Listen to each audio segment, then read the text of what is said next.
Boa tarde, pessoal. A gente está começando aqui agora a transmissão da mesa do chinês, da Semana das Habilitações e das Profissões.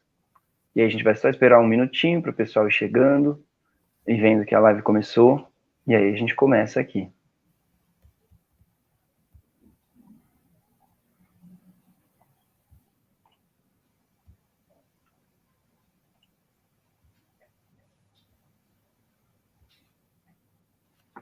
O pessoal que está chegando aí quiser já ir deixando perguntas, coisas que tem mais curiosidade para saber sobre essa habilitação também, fiquem à vontade.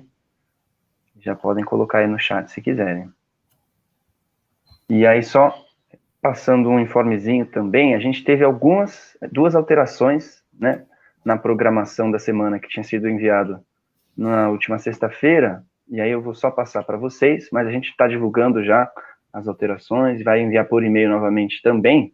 Então hoje, né, agora meio-dia, a gente está tendo a mesa do chinês, às 18 horas a gente vai ter a mesa do coreano e do grego. Amanhã, dia 26, a gente vai ter, meio-dia, a mesa do armênio e do espanhol, e às 18, a mesa do hebraico e da linguística. E no dia 27, quarta-feira, a gente vai ter ao meio-dia o latim e às 18 horas o japonês e o italiano. Então, teve algumas alterações, né? A gente ia ter ainda essa semana também a mesa sobre intercâmbios, que vai ficar para a semana que vem, mas não se preocupem que ela vai acontecer. Então, essas vão ser as mesas dessa semana. E aí acho que já dá para a gente ir começando.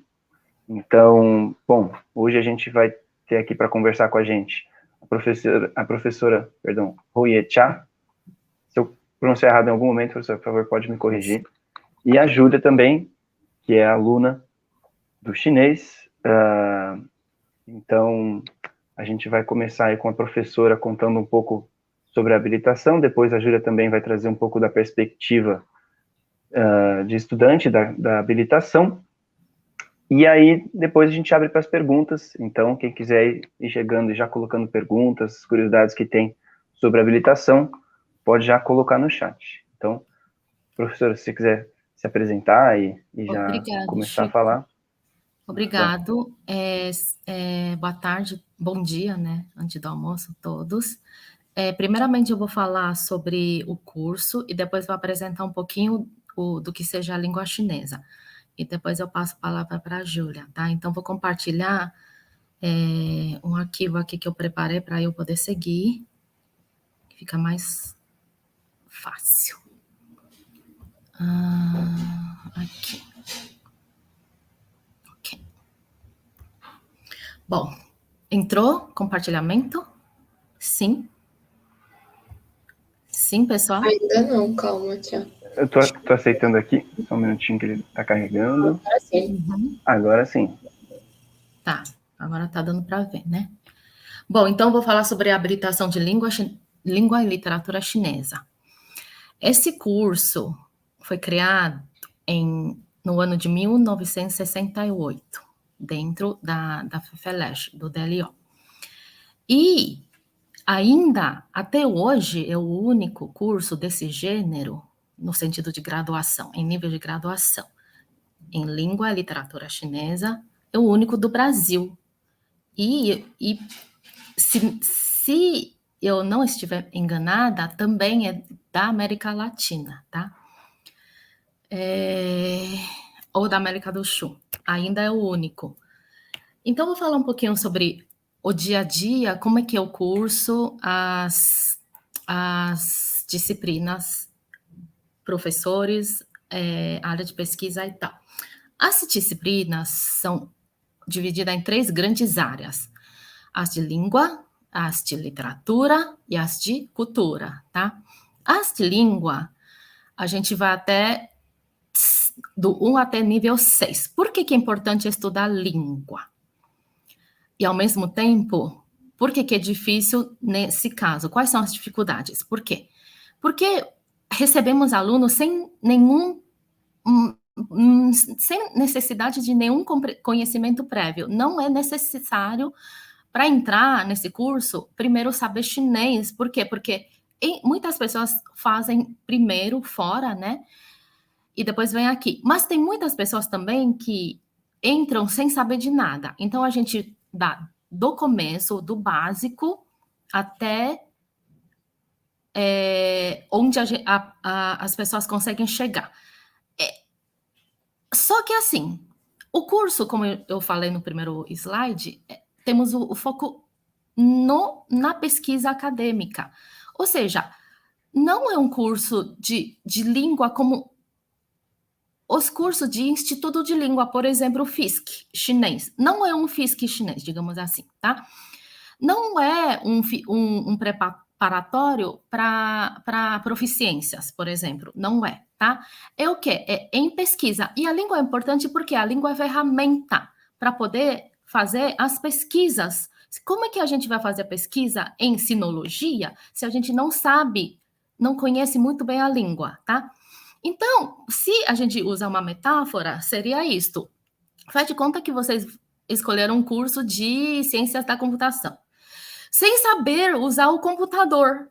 Então, tem que fazer as duas coisas ao mesmo tempo. Saber usar computador e estudar como funciona o computador. Só que acontece que esse computador é muito difícil de usar. Depois eu vou explicar por quê.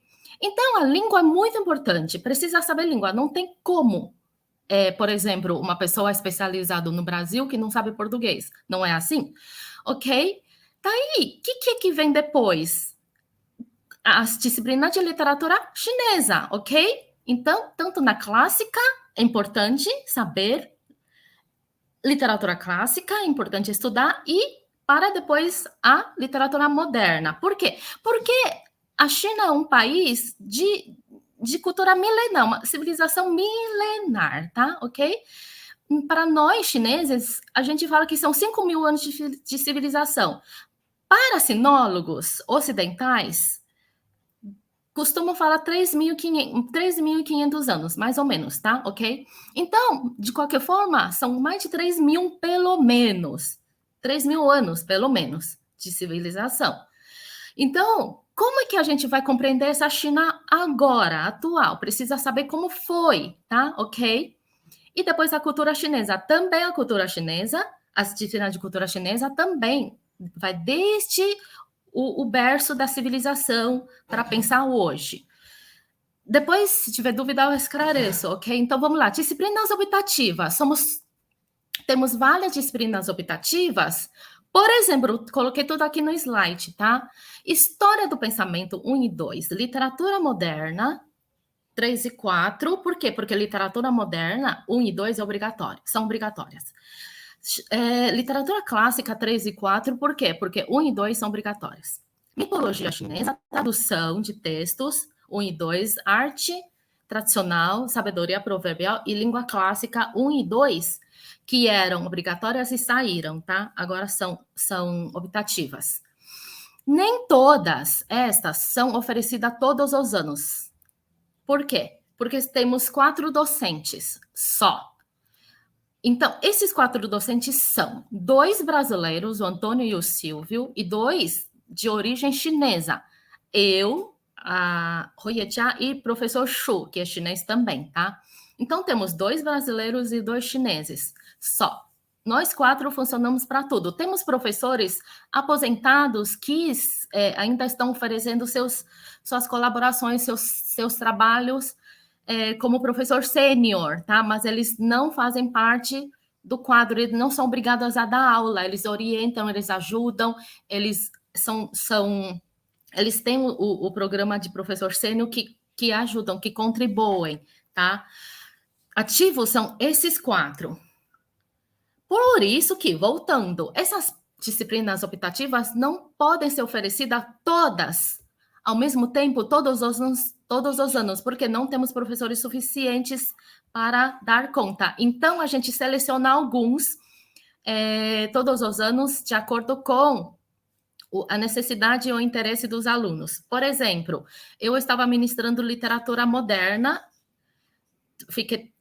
depois troquei para literatura clássica, e o próximo ano que vem, eu vou oferecer de tradução, tá? Por quê? Porque os alunos vêm mostrando necessidade disso, daquilo, então a gente vai mudando. É possível trocar as disciplinas optativas todo ano. As obrigatórias, voltando para cima do slide, não podem mudar nem trocar, tá? Ok?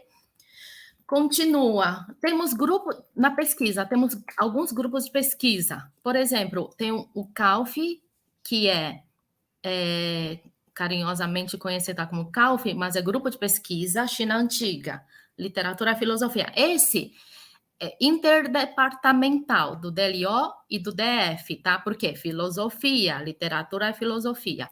Temos outro grupo de estudo que é da imigração chinesa. E temos outro grupo de estudo que é de poesia chinesa, ok? Todos esses grupos são abertos aos alunos de graduação e de pós-graduação, tá?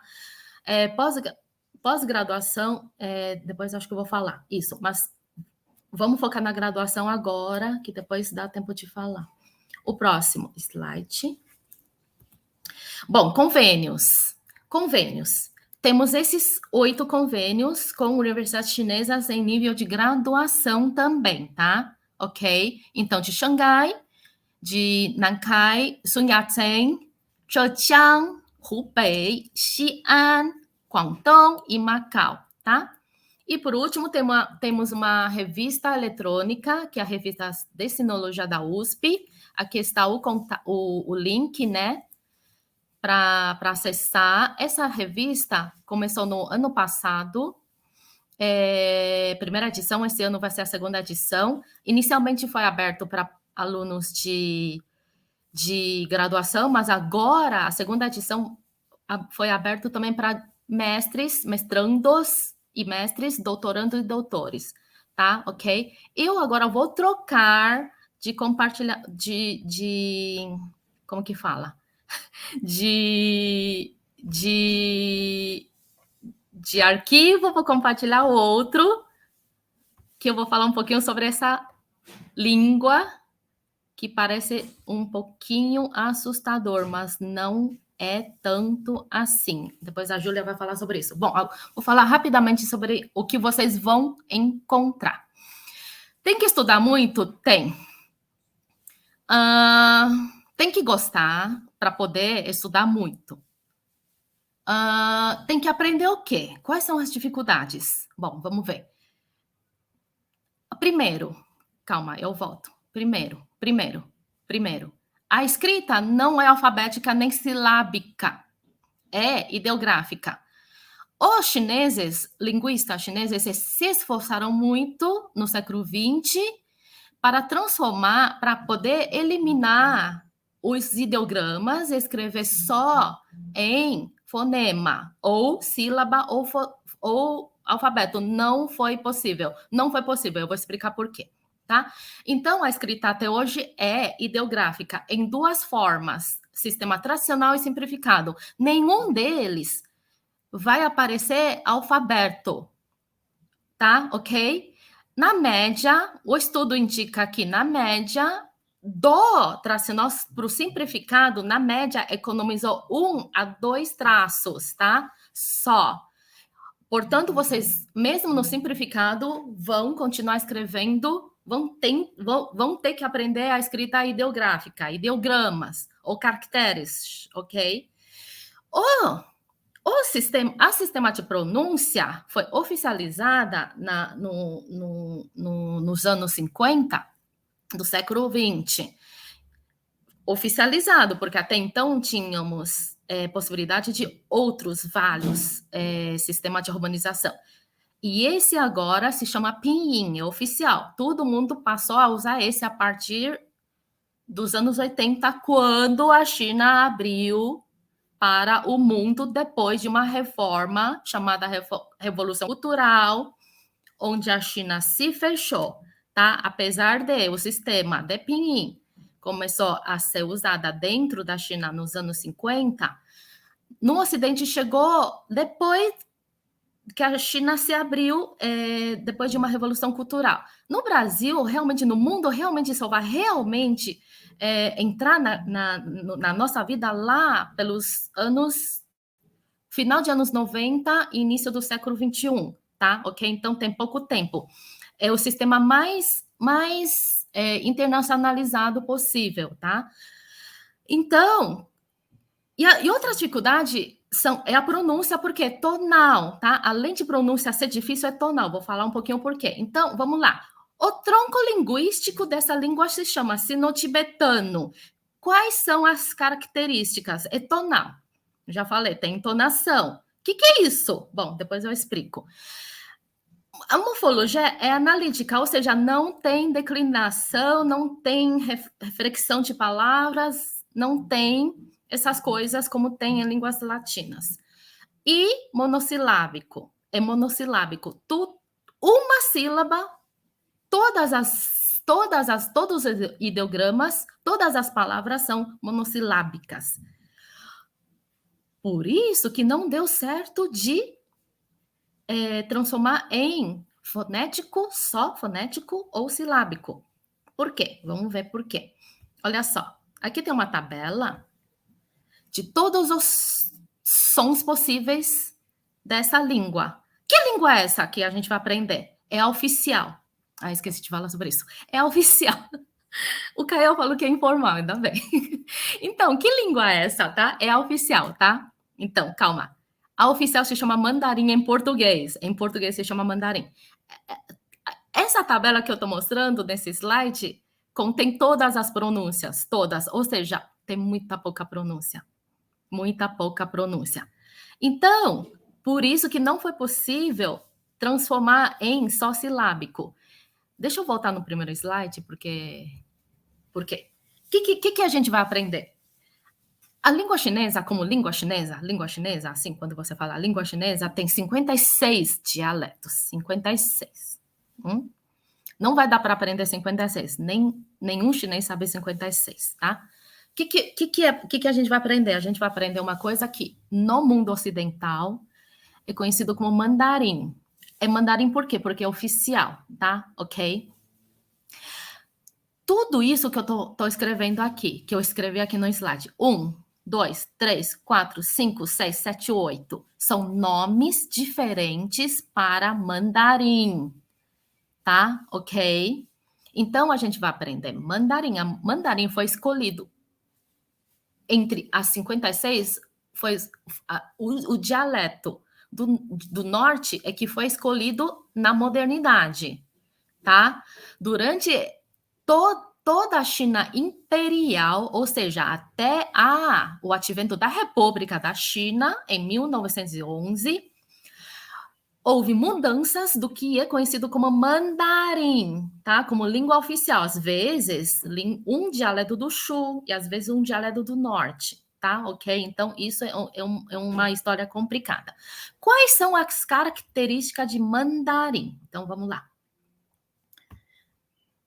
É que ela só tem estas pronúncias. Eu já contei, um por um, tá? Dá 400 e alguma coisa. E aí, ou seja, quantos verbetes tem na língua portuguesa? No dicionário, quantos tem? Bastante, um monte. Para falar chinês também precisa de muitas palavras. Essas pronúncias não dão conta. Isso quer dizer o quê? Isso acontece o quê? Isso acontece que se você usa eu não coloquei aqui. Se você usar uma sílaba qualquer, qualquer sílaba qualquer, que seja a, pa, ma, tu, ni, na, no, sei lá, l, qualquer coisa. Uma sílaba qualquer tem pelo menos dois significados ou mais, tá? Algumas sílabas chegam a ter 40, 50, 60 significados, ok? Por isso que não foi possível escrever, porque fica muito confuso. Agora, são essas. Todos os sons possíveis são só essas, ok? Muito pobre. E ainda tem outro fator que dificulta, que são as entonações. Primeira, segunda, terceira e quarta, ok? As entonações, inicialmente, fica muito difícil para quem aprende, para ocidentais, por exemplo, brasileiros. Por quê? Porque em português não tem isso. Eu vou convidar a Júlia para pronunciar a primeira entonação. Júlia, pronuncia a primeira entonação na sílaba de ma. Então, a primeira entonação ela é alta e constante, então ela tem que ser ma. Uhum. Daí a gente tem a segunda entonação, ela começa mais baixa e vai subindo, então é como se fosse uma pergunta. Então ele fala assim, ma, ela sobe, ma. A terceira, ela é um pouco mais difícil, ela vai primeiro descer e depois subir, então ela é ma, ma.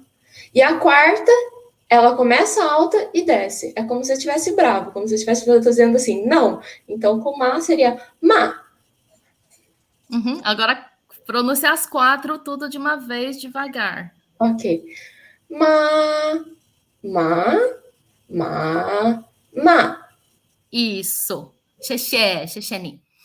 É isso, gente. No começo, todo mundo vai torcer nariz e dizendo, aí, professor, para mim tudo igual. É, mas depois, tá vendo? A Júlia consegue. Todo mundo vai conseguir, tá? Ok? Bom, eu vou prosseguir aqui. Vamos falar um pouquinho da escrita, que é uma das dificuldades, tá? A escrita começa assim, desse jeito, como vocês estão vendo nesse slide. Eu estou trazendo essa foto, que é uma foto das primeiras escritas da língua da escrita chinesa em cima de casco de osso, né? Osso de boi. Às vezes, casco de tartaruga, carapaça, né? De tartaruga, essas coisas, tá? Ok? Então, inicialmente fica assim. Outra foto para vocês olharem, tá? Ok? Isso. A gente não vai escrever assim, a gente vai escrever de outro jeito. A gente vai escrever. Olha só, vamos ver a evolução. Essa coluna é como ficou hoje. Essa coluna é o que estava, a gente estava vendo grafado nos ossos, tá? Essa coluna é o que vai ser gravado nos metais. Isso, tipo, 1000 anos depois, aproximadamente. E essa coluna foi o estilo gravado em cima de pedras preciosas, como jade, por exemplo, que também é chamado de estilo carimbo, selo. Essa coluna é estilo pincel sobre papel, tá? Que é muito próximo dessa primeira, tá vendo? Essa é, sei lá, caneta, lápis, giz, ok? Hoje, tá? Ok? Então, a gente chama de ideograma. Por quê? Porque ideograma é expressar ideia. Mas os primeiros ideogramas eram pictogramas. Por quê? Porque vinham do desenho. Isso que estava nos ossos, isso que estava nos metais, isso que estava nas pedras preciosas, tenta reproduzir essa ideia. Portanto, sol, olho, árvore, montanha, cavalo, faca, peixe e porta. Ok? Tudo bem? Aí a gente vai ver o próximo. A mesma coisa, tá? Mesma coisa, só que com outros ideogramas. Aqui, novamente, cascos, ossos, ok? Sobre ossos, eram assim. Esse último é carro, esse é carro, tá? Aqui, sobre metais, olha só, aqui. Aí esse carro virou tchum, estava horizontal, ficou vertical. Aqui mudou pouco, já mudou bastante daqui para cá, tá? Ok? E assim por diante. Ok? Esse aqui é como chama? Selo. Isso, aqui, ok? Assim, selo, pedras. Aqui. Aí já ficou, olha, daqui para cá já mudou bastante. Por quê? Porque foi extraído só parte dele. Esta parte só, o resto perdeu-se aqui. Primeiramente, aqui nos ossos, lembra bem um carro, né? Roda, ok? Roda, aqui onde senta, e aqui já não lembra mais, né? Olha só. Aí depois, um estilo de caligrafia e aqui outro estilo mais pincel, ok? Aqui, assim. Gente, isso é sol, lua, esse é do cor vermelho, esse é cachorro, olho, hum, armadura, barco ou canoa, sobrancelha. Isso aqui é sino ou relógio mais tarde e carro, ok?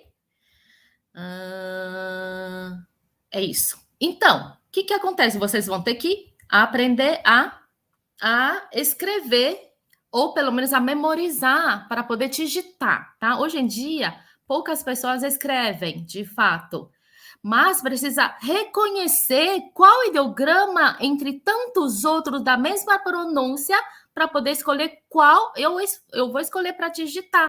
Não importa se é no celular, se no computador, se isso ou se aquilo, tá? Agora, se eu não tiver um computador ou um celular, eu tenho que escrever, eu tenho que saber escrever. Ok? É isso. Passo a palavra para a Júlia. Xexé. Depois a gente tira dúvidas. Ok. Oi, gente. Eu sou a Júlia. Eu sou do 4º ano do curso de Letras, 3º da habilitação, né? Eu vou falar um pouco sobre por que eu entrei no chinês, o que eu acho do curso, como funciona.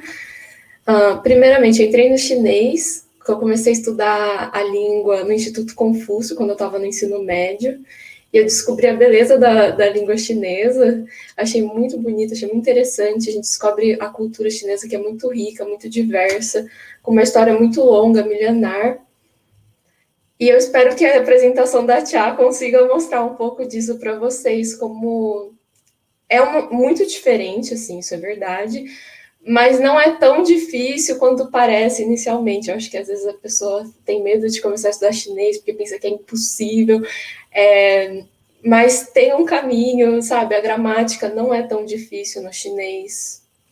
As pronúncias, mesmo os tons, que eu acho que é mais diferente, a gente vai se acostumando com essas coisas, né? E os ideogramas são lindos. Na aula, eu acho que a Tia principalmente, ela vai ensinar muito sobre o significado dos ideogramas, ela vai mostrar toda a história de cada ideograma, é muito interessante isso, eu acho que é um diferencial do nosso curso. Outra coisa que é muito diferente de um curso de língua, como a Tia falou, é que a gente também vai aprender tanto o simplificado como o tradicional. Isso a gente não vê na maior parte dos cursos de língua. Nos cursos de língua, em geral, a gente vai ver só o simplificado. E estudando língua 1 e língua 2, a gente vai focar no tradicional. Depois, em literatura clássica, também é em tradicional.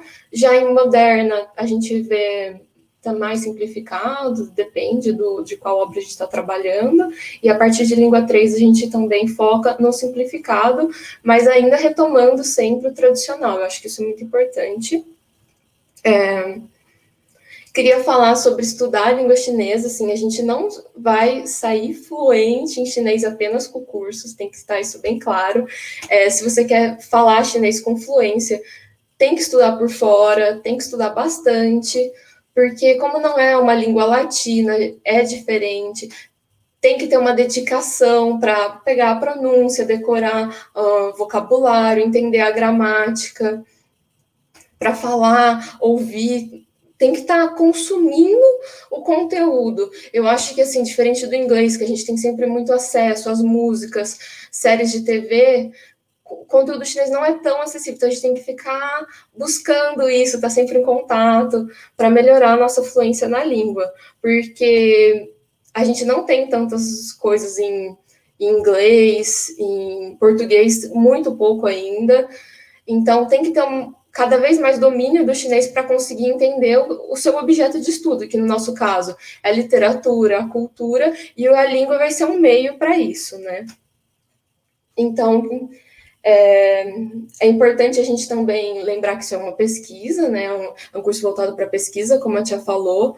Então, é interessante buscar fazer iniciação científica, participar dos grupos de estudo. A gente também abriu o mestrado no Letra, né? Então, aqui o professor Silvio, o professor Antônio, então tem o Chu, não, o Silvio acho que não, é o Chu e o Antônio, que fazem parte. A gente também cria grupos de estudo paralelos entre os alunos, eu participo de um. A gente começou estudando para HSK3, que a HSK é a prova de proficiência do chinês, né?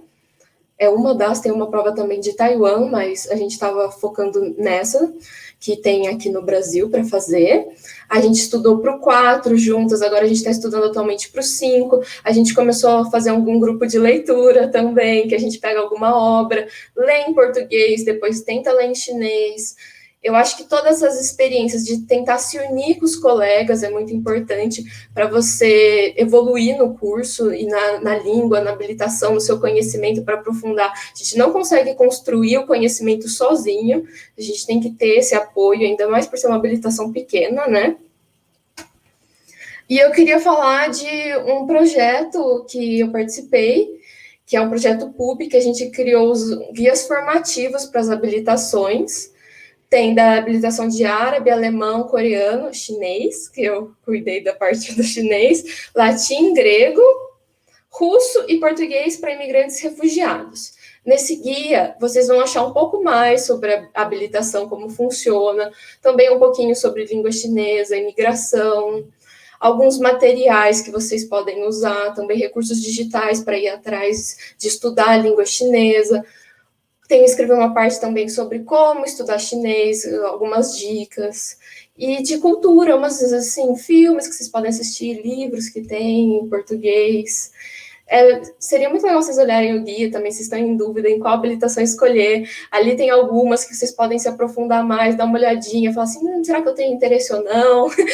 A gente também tem uma parte no início, focando em como vou estudar, criar uma independência também para vocês conseguirem, porque um curso, gente, ele é só uma apresentação dos conteúdos. Qualquer habilitação que vocês escolherem, vocês só tem um panorama geral do que vocês podem fazer. Então, vocês têm que sempre continuar pesquisando por conta própria, se aprofundando no que tem interesse por conta própria. Então, a gente tem essa parte inicial que mostra um pouco como fazer isso, como criar um plano de estudos, né, um plano de ação muito interessante. Então, gente, eu queria dizer que assim, o curso de chinês é muito interessante. O conteúdo de cultura, literatura, língua, eu gosto muito. Eu estou aqui por isso, porque eu acredito que a gente tem muito para aprender. E eu acho que é isso, gente. Se vocês tiverem alguma dúvida, podem me perguntar, podem conversar também com outros veteranos, que a gente está sempre disponível para tirar dúvidas, conversar sobre habilitação. A Camila Bolini, ela mandou aqui o link para o guia, se vocês tiverem interesse também. Maravilha, muito obrigado. Bom, aí depois aí dessa primeira apresentação mais geral do curso e da perspectiva como aluna também, a gente vai abrir agora para uma parte mais de perguntas, né, mais específicas. Então, quem tiver alguma dúvida, algo que gostaria de saber mais específico sobre essa habilitação, também pode mandar aqui no chat. E aí, deixa eu só ver aqui, já chegaram algumas. E a Marcela, né, ela perguntou aqui, que, né, já que a professora comentou sobre como as optativas podem variar, ela gostaria de saber qual que é o foco do curso em relação à poesia chinesa.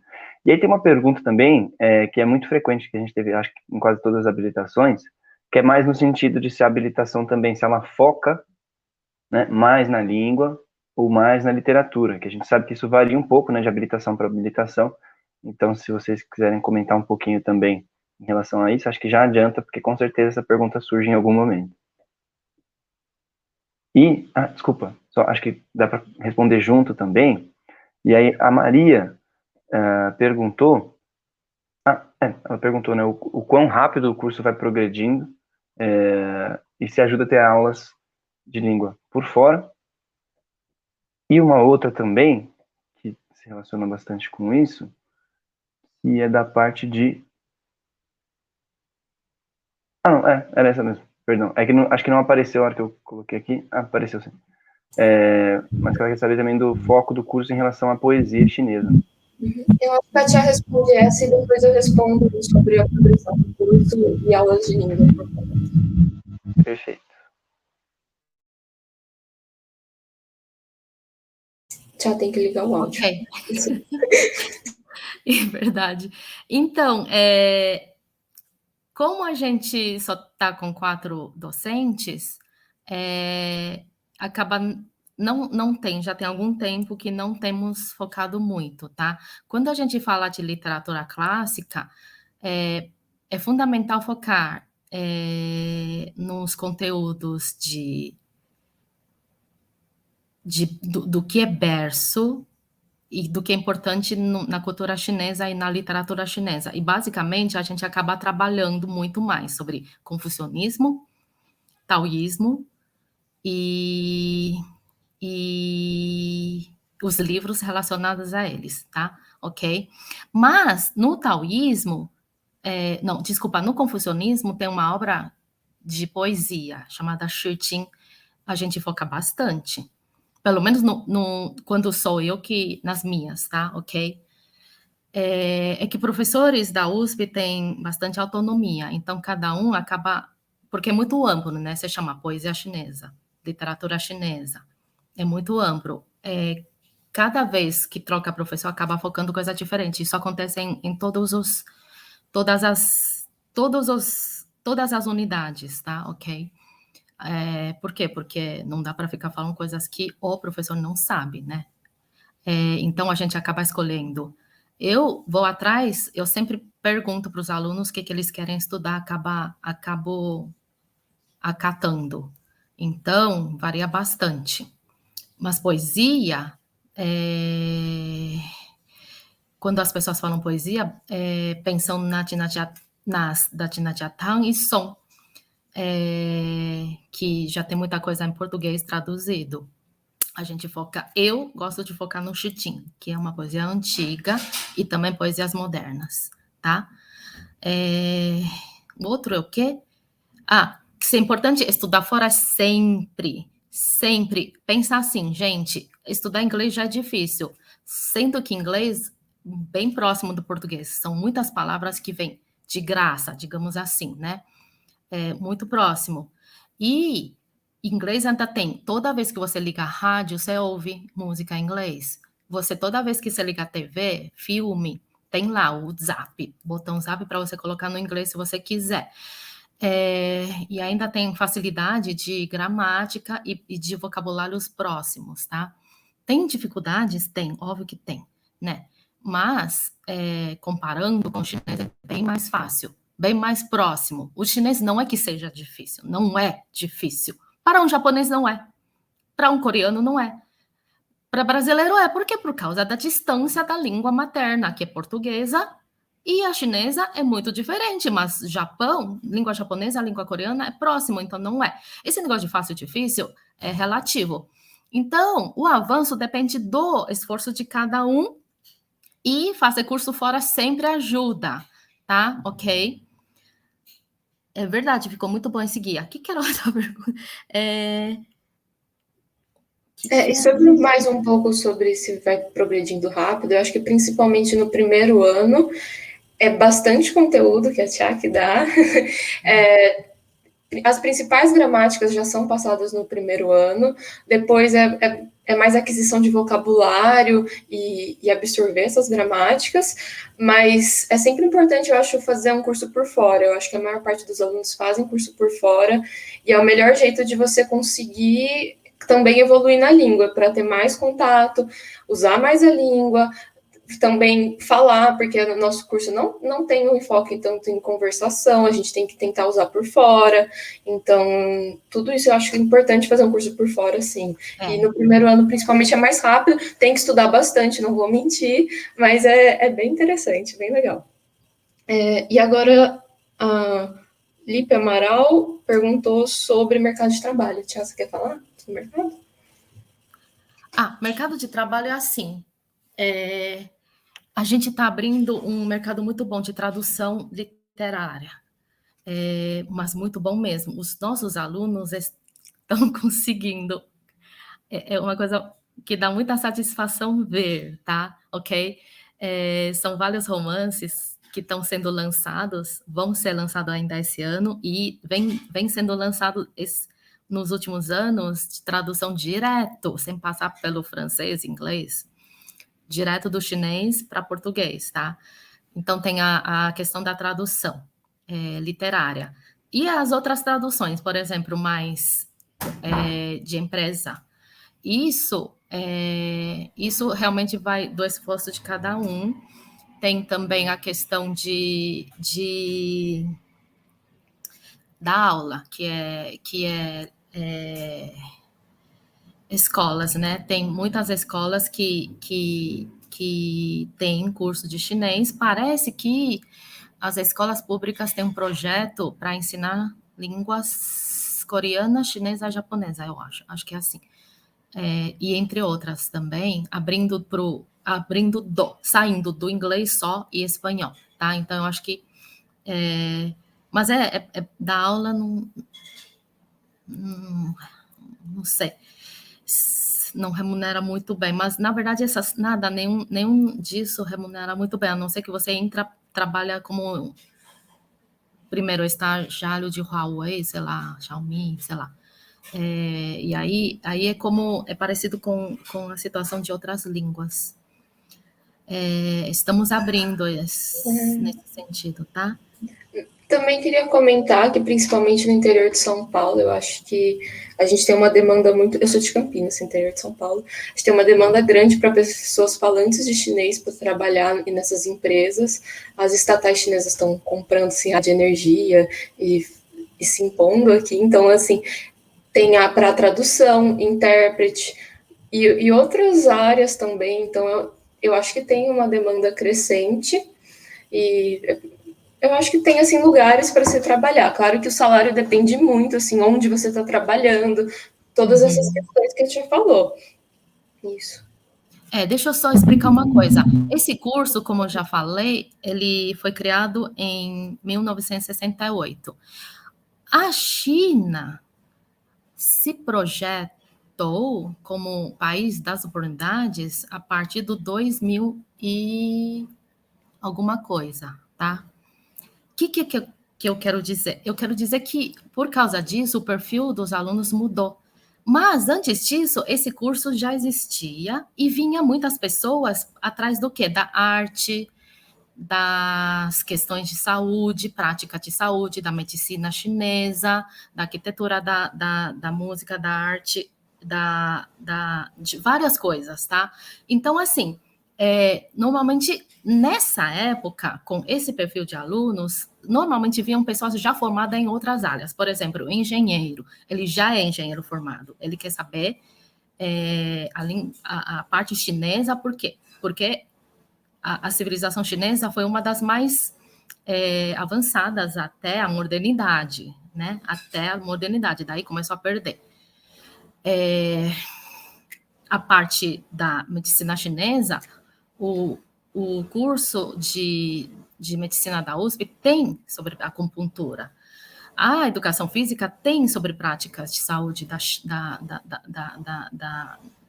tradicionais chinesas. Então, profissionais de saúde vinham bastante. Então, tem essas outras coisas, tá? Eu acho que, normalmente, quando as empresas recrutam, eles já querem pessoas técnicas, sabendo do que se trata. Por quê? Porque a tradução técnica é muito técnica. Ou você pode focar na parte técnica que você escolher. O tradutor de filosofia chinesa tem que saber filosofia, termos técnicos de filosofia, senão a tradução fica incompreendível. Tradutor de literatura tem que saber como que se usa, como que se traduz bem para o português, não é qualquer coisa, tá? Então, isso leva tempo, demanda tempo E quando mais faz, mais vão aprimorando, tá? Ok? É isso. Da aula também, né? Vai aprimorando. E também perguntaram aqui sobre intercâmbio e iniciação científica. Você quer falar, Tia, sobre isso? Intercâmbio já falamos. Sim, tem bastante oportunidade, bastante. Tem, todos os professores orientam, todos os 4 orientam em nível de iniciação científica. TGI também, tá? Isso. E intercâmbio, a gente, em geral, todo mundo que tenta intercâmbio consegue, porque a habilitação é pequena. Não são muitas pessoas que vão tentar o intercâmbio. A gente tem até que um número bom de vagas, mas daí tem a questão das bolsas, que depende de sua nota. Se você fez já iniciação científica, você também tem um bônus, alguma coisa assim. Então, a bolsa a gente não dá para garantir, né? Mas tem as vagas, e depende tudo também da nota. Eu acho que são 8 convênios, cada convênio são 5 vagas, portanto, são 40 vagas. Sempre tem, tá? O problema de ir é mais costumar, ou então saudade da família. É mais isso, mas aí é com todo mundo. E outro, você atravessa metade do globo, né? Então, tipo, quanto? 23 horas de voo? Com conexão, não sei o que, acho que dá 30, mais ou menos 30 horas, dependendo do voo, aí para voltar. Então, assim, é mais isso. Mas, assim, primeiros meses vão ficar com saudade, vão sentir dificuldade.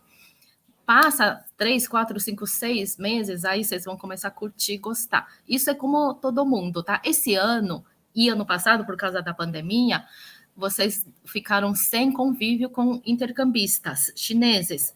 Antes disso, e talvez a partir depois disso, vem muitos intercambistas chineses, e aí você tem possibilidade de conviver com intercambistas, criar grupo de estudo com eles. Eles querem português, você quer chinês. Melhor, impossível, né? Trocar, tá? Isso acontecia bastante. Agora não por causa da pandemia, mas quando volta, vocês têm essa possibilidade, tá? Wesley, ni hao. Expectativa de contratação de docente? Reitoria, sabe responder. Acho que é um problema que não só o chinês, mas como outras habilitações também tem essa questão de uma demanda por mais professores e mais contratações. Acho que não é... Inclusive, fiquei até surpreso, assim, porque 4 professores deve dar um trabalho muito grande, uma sobrecarga muito, muito grande. E como a professora explicou, né, não dá para contar assim com os professores que são sêniores, que são aposentados, enfim, não tem mais a obrigação, né, de estar lá. Então deve ser bastante complicado mesmo.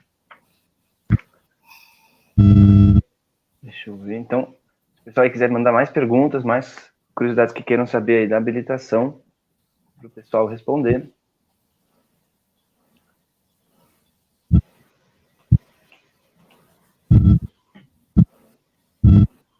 E, do contrário, tem uma coisa que eu queria saber, na verdade, de curiosidade, que é mais no sentido de, como dizer assim, essa parte que a professora comentou, né, de que, assim, se você vai trabalhar numa área de tradução, você precisa de um conhecimento técnico também, dessa área em que você vai trabalhar como tradutor.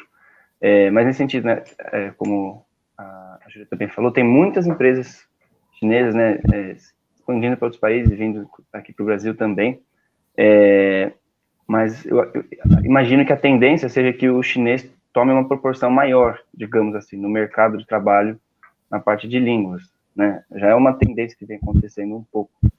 E a professora falou que tem mudado um pouco também o perfil, né, dos alunos, que antes era mais focado nessa parte mais cultural, talvez, da língua.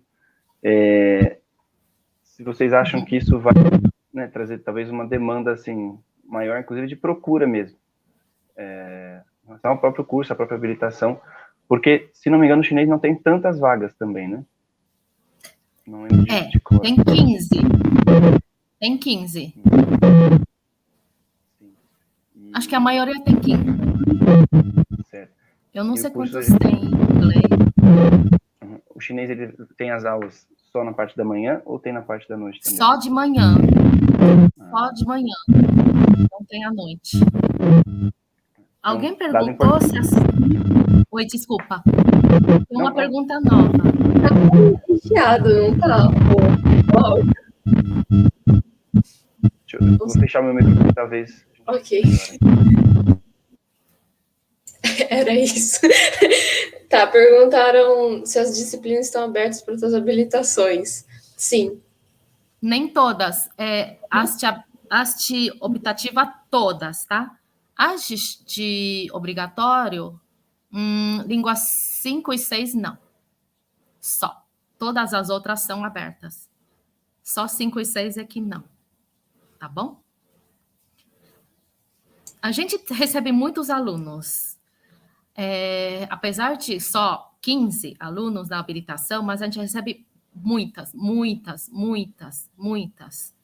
Porque quase todas, né, são abertas às outras habilitações e as outras unidades da USP. Então, a gente recebe aluno de toda a USP. A gente recebe muitos alunos, tá? Mais alguma pergunta? Vamos só responder o que o Chico estava falando. Ainda tem mais? Né? Porque ele tinha perguntado sobre essa mudança de passar. É que o que eu acho que tinha que falar é assim, o curso, apesar de ter uma demanda empresarial, o curso continua sendo focado em língua, cultura e literatura. Então, esse continua sendo o nosso foco. A pessoa tem que entrar com esses interesses, porque se ela quer fazer apenas tradução técnica, eu acho que talvez ela não vai se encontrar nesse curso, ela não vai ser o que ela espera. Talvez um curso de língua por fora, o Instituto Confúcio, resolva mais para essa pessoa, fazer um intercâmbio por fora, resolva mais do que isso. Porque, por exemplo, a gente tem bastante carga de leitura, por exemplo, com a Tchá, de confucionismo. A pessoa quer estudar confucionismo, tem que pensar nesse tipo de coisa também, eu acho. Que o nosso foco é esse, literatura e cultura. Complementando, é que não é profissionalizante o curso. É universidade pública, então a gente tem que atender interesse de pesquisa. E não é profissionalizante, porque não foi imaginado, pensando para profissionalizar. No caso de tradução técnico, é assim, ó. No meu ver, tá? Eu vou dizer um pouquinho como que eu vejo. No meu ver, quando você está trabalhando uma língua naturalmente, você está aprendendo uma língua naturalmente, você tem que ver as coisas todas, tá? Sei lá, eu me interesso, aí, sei lá, eu quero escolher, sei lá, a parte técnica de medicina para traduzir. Ótimo, daí você tem que ler bastante sobre isso, ver como é esse vírus, Covid, como que é? Não sei o quê. Aí talvez não é questão de fazer um curso técnico, mas ir atrás desse tipo de texto, especializado nisso, tá? Nesse sentido, agora, quando você vai traduzir, sei lá, sobre engenharia, também, sobre como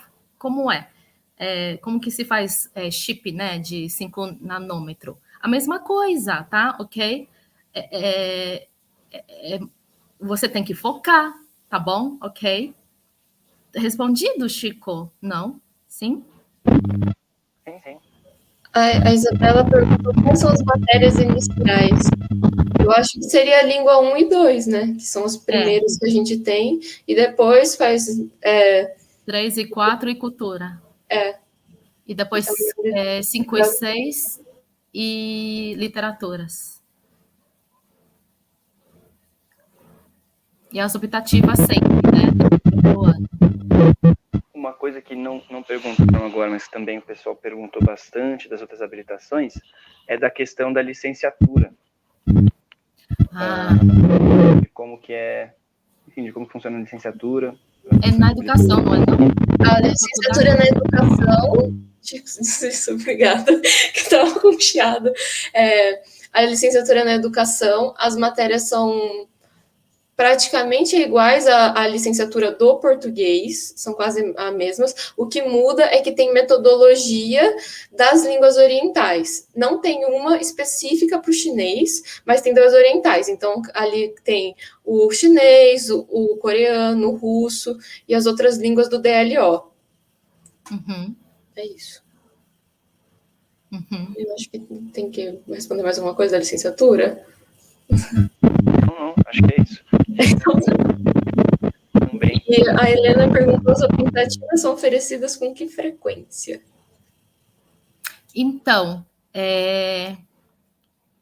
eu acho que história do pensamento todo ano. Mitologia tem sido, nos últimos 5 anos, todos os anos. E as minhas, que eu ofereci durante 3 anos seguidos, literatura moderna, 3 e 4, e depois 2 anos... Antes tinha sido 2 anos seguidos de literatura clássica, 3 e 4, daí depois literatura moderna 3 e 4, 3 anos seguidos, depois esse ano eu escolhi literatura clássica 3 e 4, e ano que vem vai ser tradução, tá? Eu faço assim, ó. Eu prefiro literatura, mas os alunos pediram tradução, então vamos lá. Porque estão precisando, se pediram porque estão precisando. E aí, o que é essa tradução? Não vai esperar tradução de texto técnico.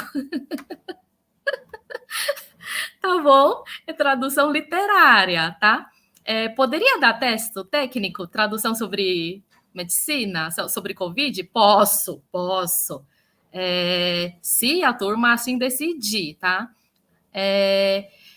E eu acho que, às vezes, ministra também de arte tradicional, e assim, tá? A gente vai trocando de acordo com a disposição do docente, do corpo docente, e o interesse, né? A gente é muito aberto, todos os professores são muito abertos para conversar, a gente aceita, sei lá, reclamações de necessidade disso, daquilo. Pelo menos, eu não vou falar por todos, mas eu acato bastante, desde que a turma entenda que é um curso acadêmico. Então, a gente não vai ter preparatório de equivalente a TOEFL, que é proficiência, a gente não vai ter isso. Por quê? Porque não é o objetivo, não era servir interesses pessoais, tá? A gente incentiva bastante iniciação científica, pesquisas, puxo bastante para participar dos grupos de pesquisa de estudo, tá? Ok? Isso foi uma parte interessante também, que a professora trouxe dos grupos de, acho que posso chamar assim, né, grupos de extensão da habilitação. Acho que é uma parte também bastante interessante. E que, pelo que eu entendi também, eles são abertos para pessoas de outras habilitações também. Então, o problema é que quando vem uma pessoa de outras habilitações, quando vem alguém de outra habilitação e que não saiba chinês, o que a gente faz, né? A gente pode dar coisas em inglês, no caso de literatura, ao invés de expulsar a pessoa ou convidar para ir embora. Eu dou coisa de inglês para a pessoa não precisar ir embora e poder estudar sobre isso, conhecer. Mas de tradução, concordam que não dá? De tradução tem que saber, né? Óbvio, tá? E aí, nesse caso, a pessoa tem que entender que não dá. Ok? É isso. Certo. Vou tentar falar rápido aqui para não ficar muito chato. Mas, bom, acho que não recebemos mais perguntas aqui. Então, acho que a gente pode ir encaminhando para o final. E aí, se vocês quiserem, talvez, deixar uma última palavrinha o pessoal, especialmente, né, quem é ingressante, que está pensando aí de qual habilitação escolher, qual vai ser a primeira opção, segunda, terceira, que isso, geralmente, né, quando a gente que é calouro, que eu sou calouro também, né, vai conversar com alguém de qualquer habilitação, essa pessoa tenta convencer a gente de que a habilitação dela é com certeza a melhor escolha. E, enfim, acho que parte do pessoal, parte do interesse do pessoal em saber das habilitações é justamente para ver qual que ela vai achar que se encaixa melhor. Então, se vocês quiserem deixar essa última palavrinha para o pessoal, acho que seria... Isso é com a Júlia. Júlia? Bom. Fala comigo, então. Gente, eu gosto muito da habilitação de chinês. Eu acho que se vocês têm interesse em cultura, língua, literatura chinesa, se vocês querem conhecer um pouco mais desse universo, abrir uns horizontes, venham para a habilitação, né? Se tiverem alguma dúvida ainda, alguma insegurança, pode vir falar comigo. A gente também tem outros veteranos.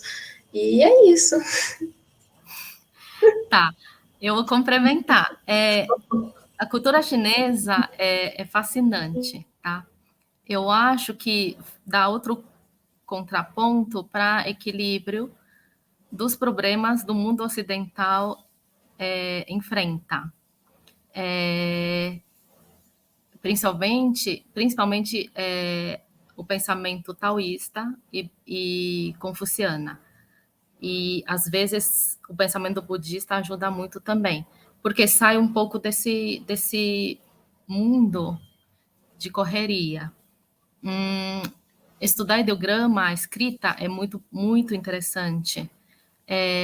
Ajuda muito a compreender muito mais profundamente a sua própria língua, que é a língua portuguesa. Porque faz refletir. Por que é diferente? Porque é assim, porque é assado. E a escrita é muito interessante, porque traz outro tipo de concepção da realidade humana. Outra coisa muito, muito, eu acho que vale muito a pena dizer, é que você conhece mais a humanidade, tá? É uma civilização de 5.000 anos, digamos assim. Então, você te ajuda a compreender muito mais sobre isso. E aí, com sorte, você realmente se especializa numa coisa que está muito precisando no Brasil. Por quê? Porque, assim, apesar de não focar na economia, mas economia é essencial da nossa vida. E o crescimento econômico da China e o volume, né, de parceria do Brasil com a China exige que a gente compreenda melhor essa cultura e esse país, esse povo. Porque, assim, por exemplo, como é que você vai trabalhar direito e bem com alguém que você não conhece? Ou você tem preguiça de conhecer, ou você tem medo de conhecer, ou você coloca numa imaginação idealizada ou estereotipada. Como você vai lidar direito? Você vai perder muito, você não vai saber negociar direito, não vai saber focar as necessidades,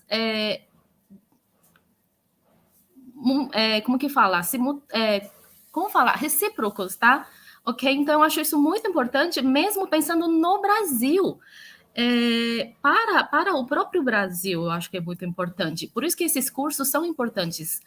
Do árabe, é importante, a gente tem que conhecer o mundo árabe, China, Japão, Coreia, não importa, é muito importante conhecer. É para nós mesmos. Por exemplo, eu estou lidando com a Júlia. Como é que eu vou lidar com a Ju se eu não a conheço? O que ela precisa? Eu estou lidando com uma turma. Como é que eu vou lidar se eu não conheço?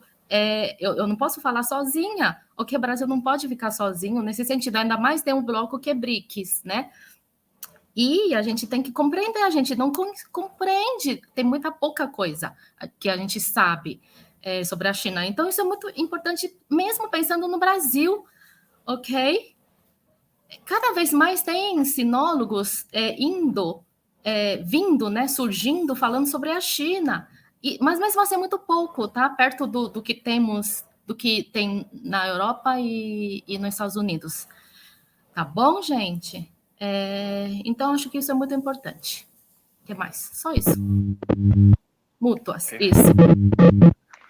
Bom, a gente está chegando aqui ao fim da nossa atividade. Queria agradecer muito em nome do Caio, a professora Tchá e a Júlia por terem se disponibilizado a vir aqui ajudar o pessoal do primeiro ano a fazer um pouco mais a habilitação e decidir. Acho que foi bem bacana para ter uma noção melhor de como é a habilitação. E aí, só lembrando todo mundo, né, que hoje às 18 horas a gente também tem a mesa do grego e do coreano. Então, fica o convite aí para todo mundo. Quem está acompanhando e ainda não curte a página do Caio, ajuda bastante se você curte, porque aí você recebe as notificações das lives. Então, dá para não perder as próximas mesas da Semana das Habilitações. E é isso, muito obrigado também ao pessoal que assistiu, o pessoal que participou, ajudou a passar as informações dos links e mandou perguntas. Uma ótima tarde para todo mundo. Obrigada. Muito obrigada. Ai, gente, obrigada por chamar. Tchau. Tchau, tchau. Como que eu